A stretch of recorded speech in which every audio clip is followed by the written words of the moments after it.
Friends, स्वागत है आपका डिप्लोमा इन फार्मेसी में।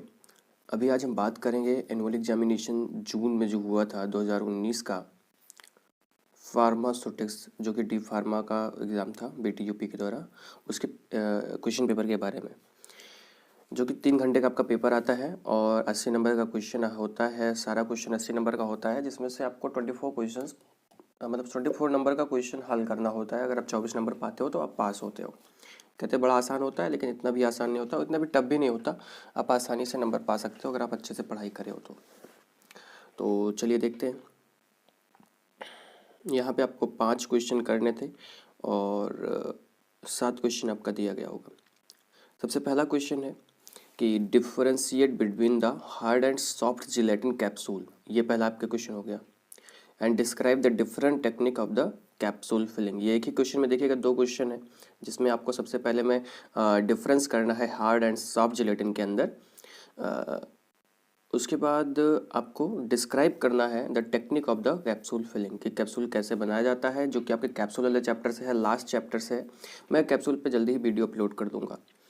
ये आपका 16 नंबर का क्वेश्चन पूछा गया है। सबसे इजी चैप्टर होता है कैप्सूल, और ये क्वेश्चन सबसे इजी आया था 2019 में। नेक्स्ट आपका दूसरा क्वेश्चन है दोस्त। दूसरा क्वेश्चन है, इसमें 2 क्वेश्चन दिए गए हैं 8-8 नंबर के। पहला क्वेश्चन है आपका explain the theory and working of the fluidised bed dryer. Fluidised bed dryer से का क्वेश्चन पूछा गया है, इसके बारे में आप बताइए। ठीक।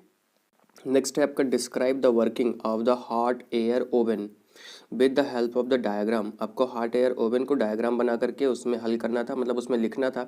मैं आपको बता दूं कि आपके प्रीवियस ईयर के क्वेश्चन पेपर्स भी रिपीट होते हैं। ऐसा भी हो सकता है कि फ्लूइडाइज्ड बेड ड्रायर फिर से आ जाए या आपका हॉट एयर ओवन फिर से आ जाए, इसलिए आप इस क्वेश्चन पेपर को हल जरूर कर लीजिएगा अच्छे से।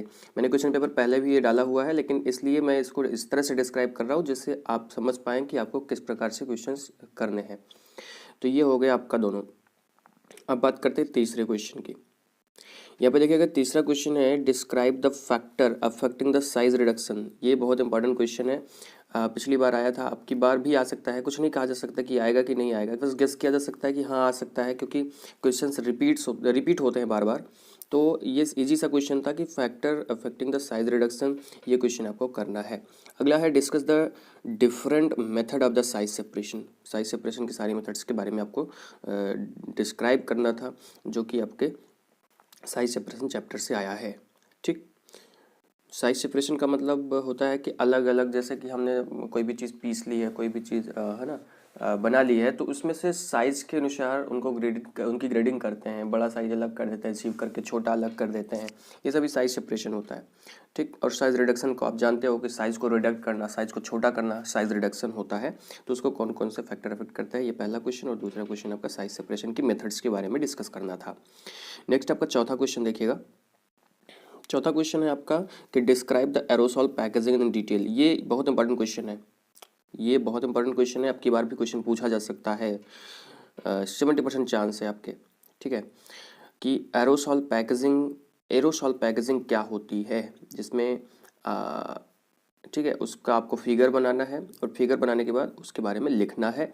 ये आपकी पैकिंग चैप्टर में लास्ट टॉपिक होता है, वहाँ पे आप जाके बुक में पढ़ सकते हो अगर आपके पास बुक है तो।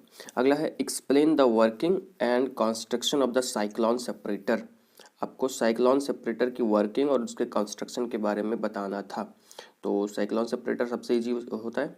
ठीक है, तो आपको इसके बारे में वहाँ पे बताना है, साइक्लोन सेपरेटर के बारे में, चौथे क्वेश्चन में। तो ये हो गया आपका 4 क्वेश्चन। अब देखते हैं 5वां क्वेश्चन।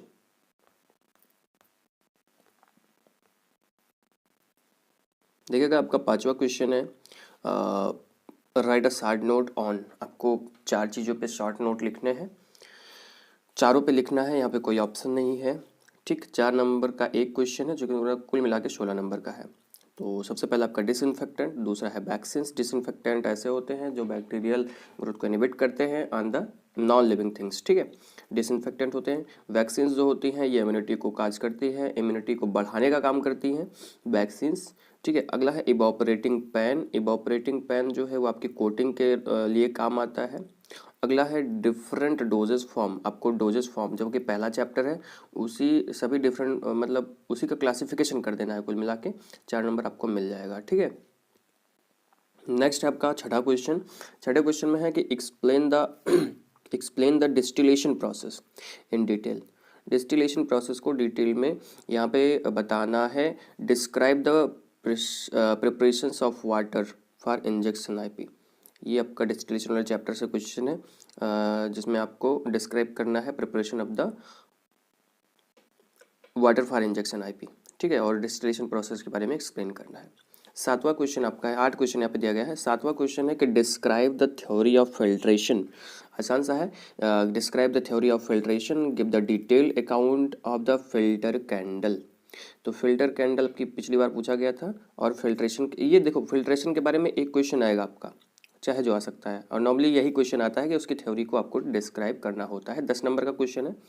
अगर आप फिल्टर कैंडल बनाते हो तब आपको नंबर मिलते हैं पूरे के पूरे 10, नहीं तो आपको 10 नंबर नहीं मिलेंगे।